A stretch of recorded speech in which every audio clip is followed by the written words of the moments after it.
Hello SM क्रिएटेशनमध्ये सगळ्यांचं स्वागत आहे। तर चला आज आपण पाणीपुरी घरीच्या घरी बनवणार आहोत। तर इथे मी 3-4 बटाटे असे उकळून घेतलेले आहेत। त्याच्यात कांदा, हिरवी मिरची अशी छान मिक्स करून घ्यायची आहे। आणि आपण पाणीपुरीचा मसाला आपण विकत आणून घेतलेला आहे। आपण याचं पाणी बनवायचं आहे।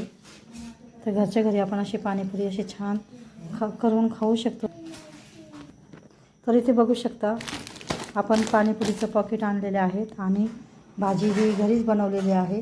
आणि आता आपण हे पाणी पण घरीच बनवणार आहोत।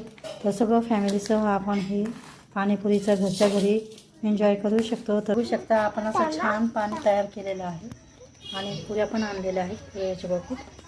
आता आपण पाणीपुरी खाणार आहोत। आधी अशा पद्धतीने तुम्ही पण नक्की करून बघा। आणि तर माझी रेसिपी व्हिडिओ आवडल्यास लाईक करा, शेअर करा, चॅनलला सबस्क्राईब करा।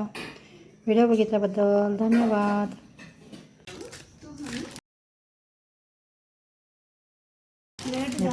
छान आपले पाणीपुरीचं ताट तयार झालेलं आहे।